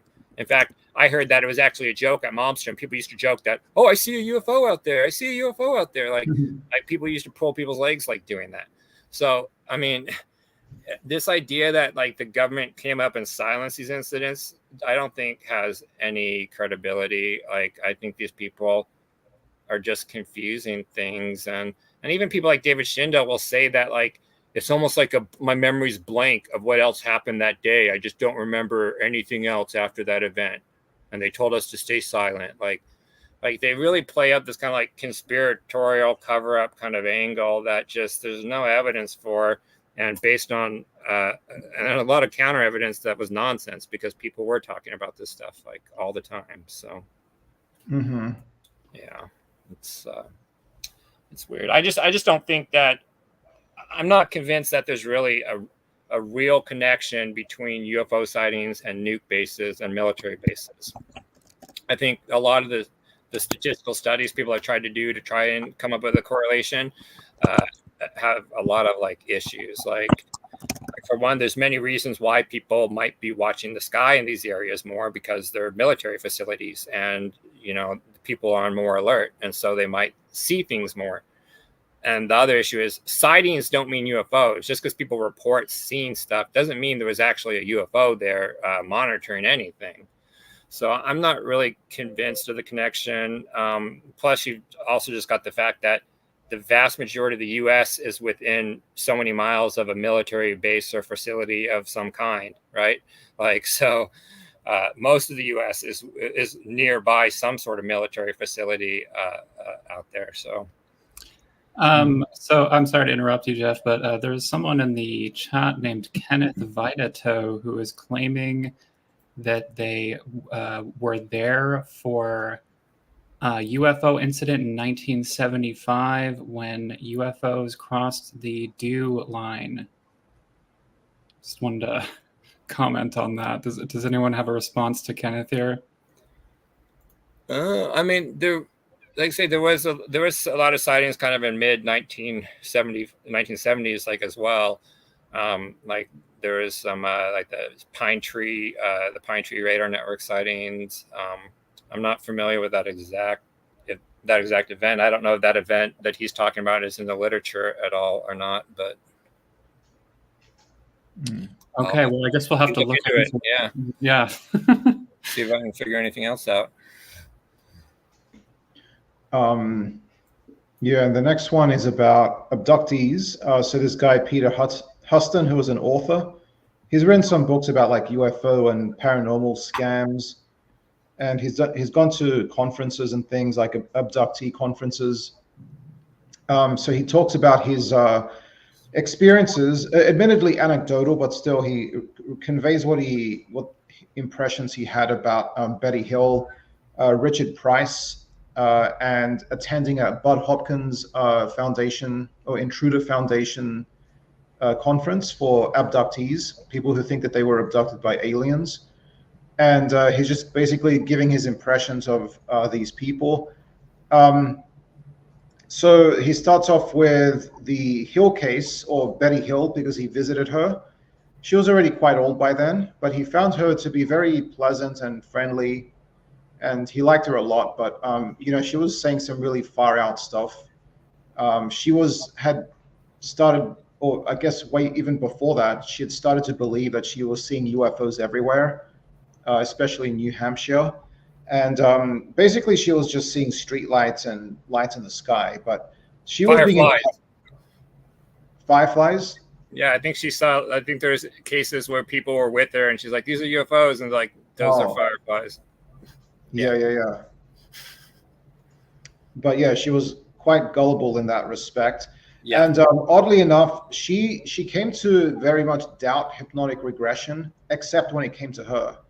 She said that Dr. Simon, was that his last name or his first name? But it was the guy who Benjamin Simon. Simon did the hypnotic regression on her and Barney. Barney, her late husband, was dead by then, but she was still promoting the story. But Dr. Simon, she claimed, was doing something called medical hypnosis, which is apparently not an actual thing. And she says that he wasn't, nobody was doing that anymore. And that he is the author of this piece in Betty's home in 1998. And that little model there, by the way, that little bust is a model of the supposed alien that she encountered on the spacecraft that abducted her and Barney. Creepy. Yeah, so he wasn't very impressed with her testimony because, obviously there's problems with hypnotic regression, but also Betty just seemed like a kind of gullible, fantasy-prone person. And that's a major issue when we're thinking about UFO cases and also, abduction cases or close encounters of the third kind, especially, that there's some sort of fantasy wish fulfillment or some sort of just delusion or even hallucination going on. So we have to watch out for that. And then the next person that he talked to was Richard Price. Let me just scroll down to Richard Price Sr., who was a major pusher of UFO abduction stories because he claimed that he himself was or had been abducted by aliens and that he had an implant which actually moved down, according to him, into his penis. but it was determined to be basically just something that he had ingested into his urethra, and then it had like a connective tissue sheath which formed around it. So this is quite common that people will, absorb things into their skin, including metal from the environment. We probably do this all the time without noticing. But then sometimes, people think that they find like a little mark on their skin or a bump or something or a rash, and they think that it's proof that they were actually abducted. So there's many psychosomatic responses that people can have to stress or to these sorts of stories, but we can also get, small injuries and things in our everyday lives. Doesn't mean that we're that have gotten micrometeorites that end up inside of them. Oh, wow. Yeah, and that would be an extraterrestrial object. So yeah, cool. I mean, you're not necessarily going to know if you get impacted by a tiny, small little thing that gets put into your skin. Yeah, so, yeah. There's people that get shot and don't even notice at first. So, well, they get some of the, what is it, buckshot, or they don't get directly hit, but like some of the splinters from the bullet get into them. Yeah. But Richard Price, apparently he had major emotional difficulties. He had been apparently married twice and divorced twice. One of his wives had committed suicide and had been extremely jealous of other women. Like, she would even cut out, pictures of women from magazines if he was reading them, and turn off the TV if a woman appeared, because she was listen to music. Yeah, she said he couldn't listen to music because he might fall in love with the woman. Yeah, it sounds like my first girlfriend in high school, to be honest. Yeah.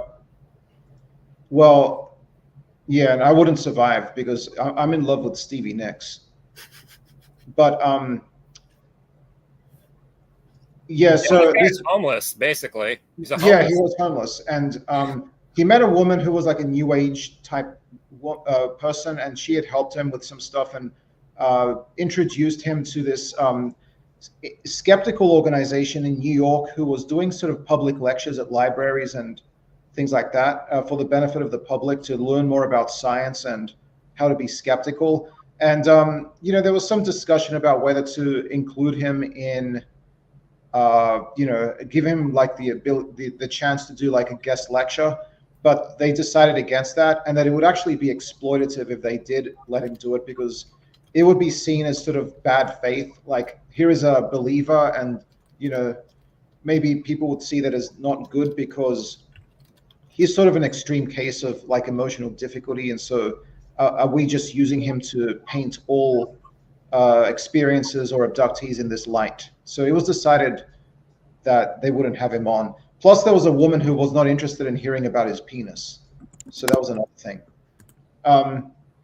So yeah, that case wasn't very impressive. Or didn't impress the author of this article, because obviously this man had severe emotional difficulties, and that was probably. And he'd actually apparently spent some time in a mental hospital previously. And these people in these groups were like having to like, give him food and like, pay for like room and board for him. Cause like I say, he was basically homeless. Like, and they kept having to get people from this new age and other groups like would donate money to him, to kind of help him live, because he didn't really have any income. And it's a weird guy. And also, I guess that's what I wanted to say about that case. And then the third case that he looked at was when the author went to a UFO conference in Queens, in New York City, hosted by Bud Hopkins Intruders Foundation. This was in the year 2000. And only about 200 people showed up, and it was mostly believers, and a lot of them were probably themselves so-called abductees. John Mack, Nick Pope, and Bruce Maccabee apparently were also present. So some big names in ufology were present, but it was a disappointingly low turnout. In any case, he got to speak to a lot of people there, get their impressions. Some VHS tapes were on sale, including Bud Hopkins' Hidden Memories, a UFO abductee. And Omega Communications Presents the UFO Experience, which was a lecture by Roger Lear, a podiatric surgeon and firm advocate that not only were alien abductions taking place, but aliens were leaving implants in people. Yep. And so, yeah, so, you know, a lot of people here were sort of encouraging each other in these beliefs. And the author was noting that it's quite dangerous to tell, especially children, like if they're having nightmares, which apparently Bud Hopkins saw as enough evidence to think that somebody was being abducted by aliens, you know, as if children don't have nightmares or imagine monsters under their bed. But Yeah. Bud Hopkins was encouraging people to believe that children should be, you know, taken to or be believed when they say that they are seeing monsters, you know, bona fide monsters, instead of just imagining them. So that's pretty dangerous. Yeah. And people just sort of seizing upon hypnotic regression, especially Hopkins, who was not himself medically trained. He didn't have any medical or psychology accreditations. He was an abstract artist and he was pretty successful at that. But when he got into the UFO scene, he started to sort of really adopt this anti-scientific view that he could just sort of take people's words at face value. And of course, with hypnotic regression, there's all kinds of problems about leading the witness, introducing false elements into a story. Mm-hmm. And yeah, and there's also hypnopompic and hypnagogic hallucinations, false memories, sleep paralysis. These can all play into abduction themes as well. Well, I'll mention one of Hopkins' abductees that I believe went by the name Beth in one of his books, that supposedly was like abducted and impregnated by these aliens. And then the alien was, the baby was taken away, this hybrid baby was taken away. It turns out the whole story was bogus. Beth created it to hide the fact that she was raped and having an incestuous baby that they then aborted or whatever. And they didn't, and she didn't want to deal with that that trauma. And so she told this alien abduction story to kind of cover up the fact that she had an abortion from an incestuous child because she was raped. And so, not only do you have false memories, you have people that are literally covering up trauma with memories of, abductions, or they feel that it would be easier to be an abductee that supposedly he had a hybrid child than to admit the fact that they were raped and had to get an abortion. Yes. So, and Hopkins was was not a very critical researcher. He just kind of believed anything people told him. Even an ex-wife of his who filmed him basically, doing his work, and she was asking him questions, and she was sort of starting to catch on that he was not being objective at all. Yeah. And she even said that she like shared or tried to share scientific discoveries with him from like the world of astronomy, and he basically didn't care. Yeah, and you could forgive him to an extent because he was an artist, and honestly, he should have stayed an artist. I actually like some of his paintings. Like, I actually think he did some kind of cool, kind of minimalist, kind of cool paintings. But and people like John Mack, though, weren't really any better, despite all of his training. He still was leading witnesses. He still, was using hypnotic regression and not really understanding the issues involved. And so a lot of these guys, and there's these conferences, I believe they called the Treat conferences, that were kind of about these abductees and researchers. And there was like a big controversy over like the use of hypnotic regression by amateurs, like Bud Hopkins and whatnot, that really were not trained professionals. They were not, counselors or psychologists or professionally trained in hypnosis, and how it's not really ethical. And there was a controversy over the charging the money too. Like can you charge money? Because some of these people were, getting paid. And so, yeah, there's a lot of controversy over that. Personally, I'm convinced hypnotic regression should not be used to establish kind of a narrative or a version of events or whatnot.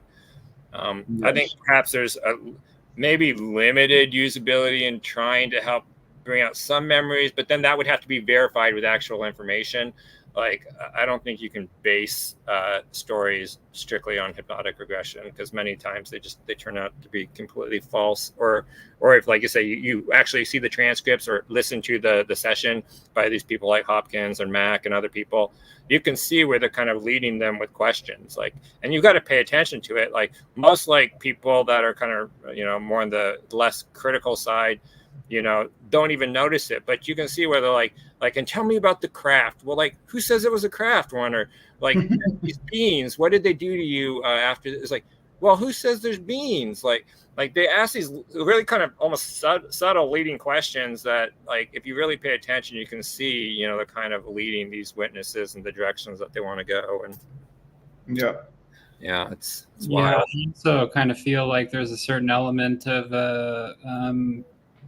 you know, like that maybe like on a, I mean, because when you're in a suggestible state, then you're kind of being, your mind, I think, might be kind of going, oh, well, I'm supposed to do this, sort of, you know, in more of a cooperative way, you know, so it's much easier to lead a witness because they're almost like, oh, okay, I'm supposed to be giving these sorts of answers, you know, or I'm supposed to be remembering this type of narrative. And all these guys kind of had their kind of, like David Jacobs and Mack and Hopkins, kind of all had their kind of, you know, narrative and version of like the abduction scenario, what's going on with it. And they all kind of leaded their witnesses in the ways that kind of confirmed their own kind of beliefs about the phenomenon already. So, yeah, it's still interesting to think about, like, what is the social anxiety that's driving these stories. Like, even though like the so-called practitioners of hypnotic regression in these cases are, you know, pushing false stories, and they're getting their patients to confabulate and basically make up a story. Like, what is the motivation for that at their personal level? There could be something to do with in the culture or in society, like fear of technology, or, you know, something to do with human existence. Yeah. I mean, there's. Yeah, I don't know. I think I think I have a hard time with interpreting things in that way, because I think I'm sorry, I'm having trouble putting my thoughts together. Go ahead, Jeff. I mean, I just gonna say there's been papers kind of written about how it's like some of these, like the abduction narratives kind of like mirror our fears of, like, after the during the atomic era, you know, back in the 50s, 60s, the Cold War, we were all worried about, you know, atomic bombs, nukes and whatnot. But then kind of things started to change with the development of like medical and biological engineering and technology and genetics. And we started to be more concerned about, you know, things like that.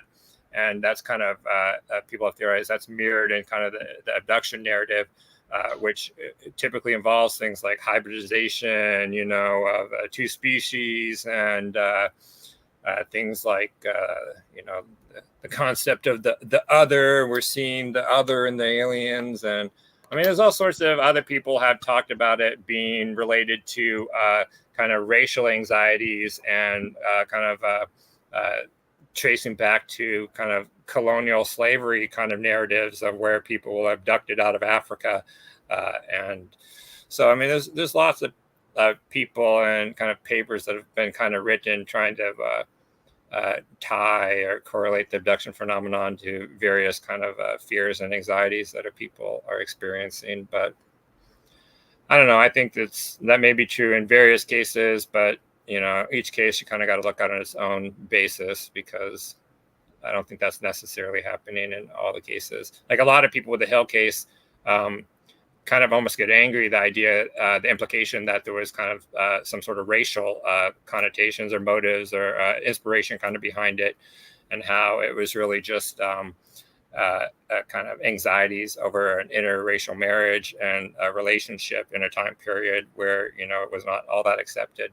And I believe I remember with the Hill case, there was actually an incident on the drive where they were harassed on the road by some, you know, racist people in a truck or whatever. So it's like, you know, it could be connected, but at this point, we'll never really know, like, if that's what was going on.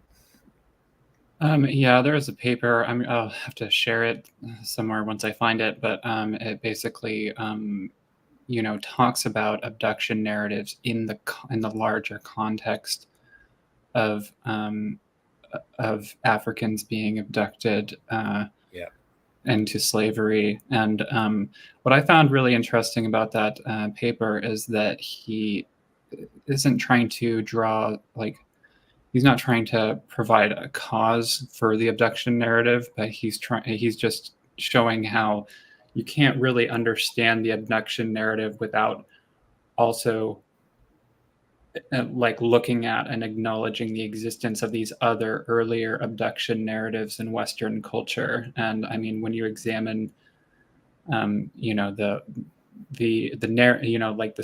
historical accounts of people being abducted into slavery from Africa, you can't really look at alien abduction narratives in quite the same way, I feel.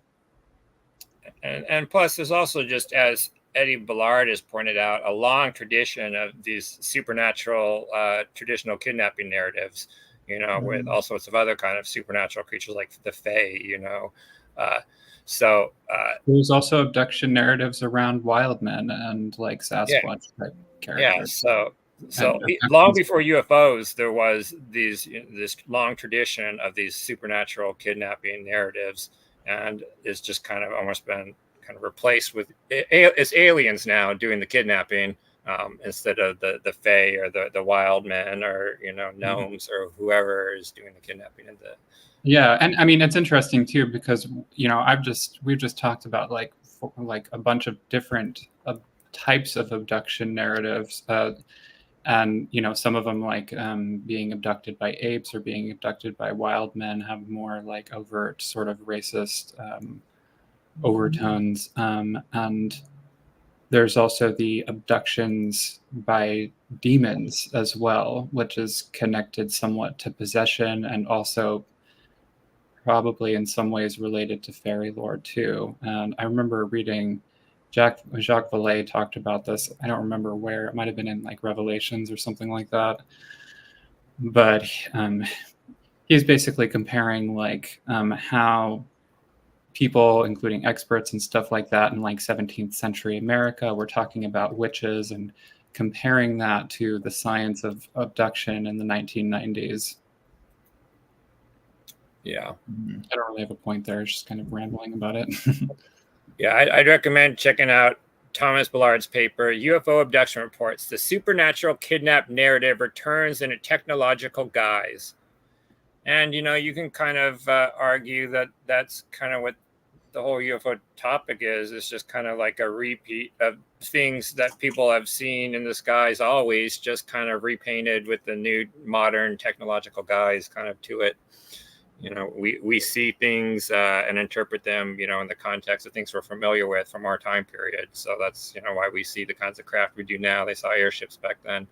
Maybe abductions are the same kind of situation where it's just the similar kind of like, supernatural kidnap narratives that always existed, just kind of reinvented with the technological guise.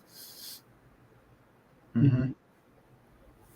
And by the way, Operation High Jump, it's nothing like what Kenneth is describing. I'll probably do an episode or in a future episode, I'll do a piece about high jump, but I've looked into that and it's got nothing to do with UFOs. It's getting there's that video. Out of proportion. Yeah, I don't want to be rude to Kenneth or anything, and Kenneth is being very civil, but we definitely are not. We are very skeptical here. It's really important to realize that. So it's high jump gets tied in. It's the whole Admiral Byrd, Hollow Earth stuff. Yeah. So. Yeah, it would be great. I mean, if you want to talk about that right now, that would be great. But or it might be better just to do a whole piece on it sometime. It's an interesting story. Yeah. Mm-hmm. So, are we done with book club? Yep. Okay. I think so. I just wanted to say I did also find it very weird how, like I mentioned, Betty Hill was quite skeptical about everyone else's UFO encounters except her own. Yeah, She was very critical about other abductees, like, and thought many of them were just frauds. But her, she was certain of. But anybody else, nah. So, it's a very Mhm. telling sentiment, I feel like. Okay.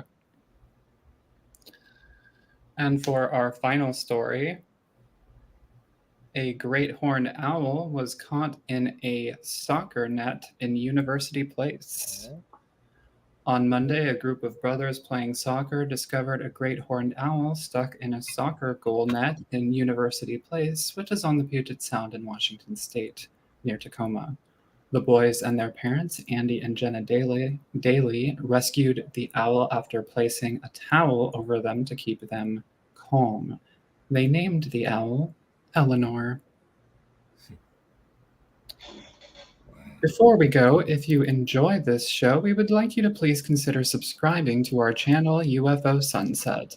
Please also hit the like button and hit the notification bell icon if you'd like to get notified about upcoming videos. And come and join our cozy and intimate live chat. A great plus for joining the live chat is that you can give us constructive feedback live on the air, especially if we make any factual errors. You can also join our Discord, a temporary link to which can be found in the episode description. Here at Ufos, our political and personal views are not the same, and the work of each of us is independent work. Personal views or positions expressed in individual pieces are not necessarily those of a Ufos, who is not a person and has no views, or the other hosts. Please be sure to check out our respective content. I can be found at the Earth YouTube channel, though that channel is cursed. Visit Luis Cayetano's website, ufologyiscorrupt.com, and save your soul. And you can find Jeff Knox's daily posts on history and the science of UFOs on Twitter or Facebook.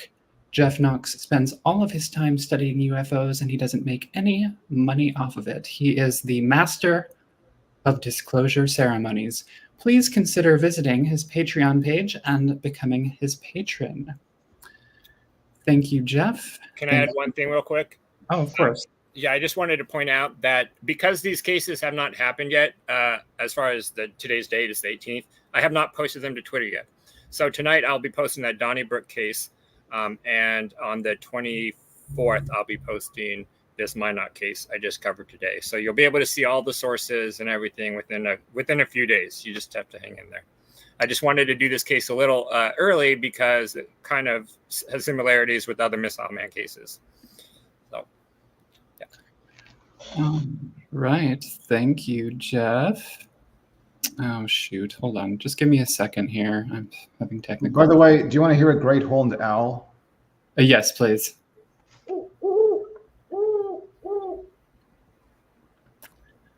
That is what it sounds like. This is a book that's got like a electronic thing that you can look up the bird. It's got like the number, and then like you punch in the number here and it gives you the sound. What book is it?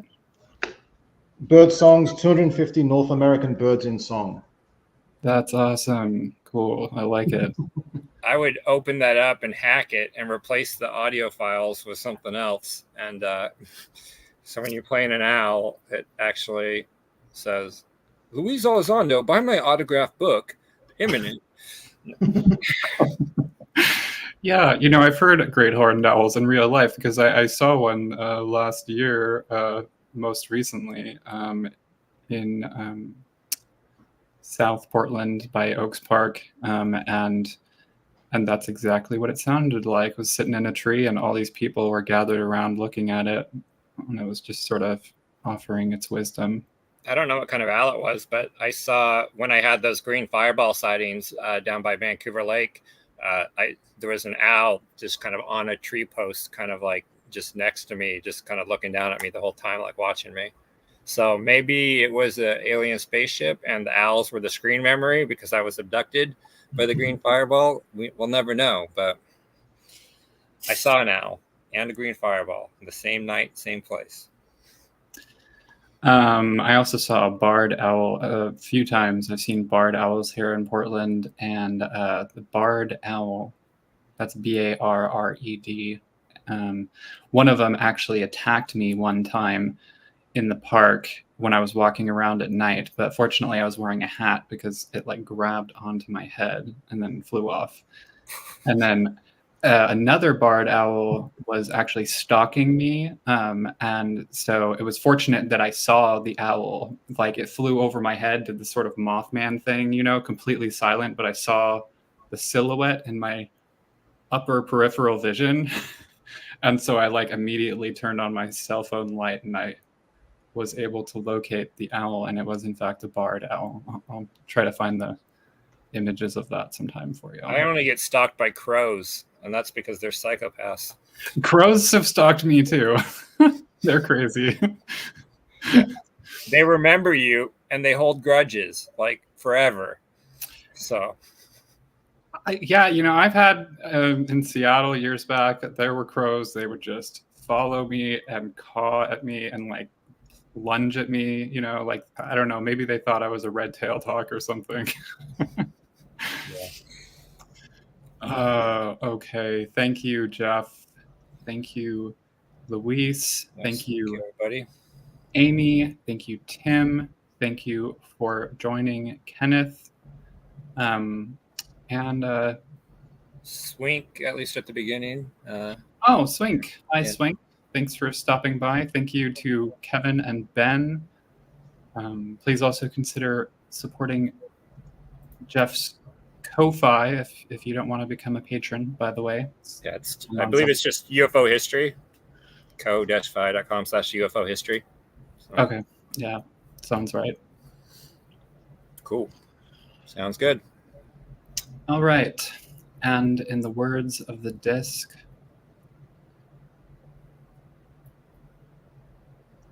I bring you a warning. Every one of you, listen to my voice. Tell the world. Tell this to everybody, wherever they are. Watch the sunset. Everywhere. Keep looking. Don't stare directly at it, but at all times, keep watching the sunset.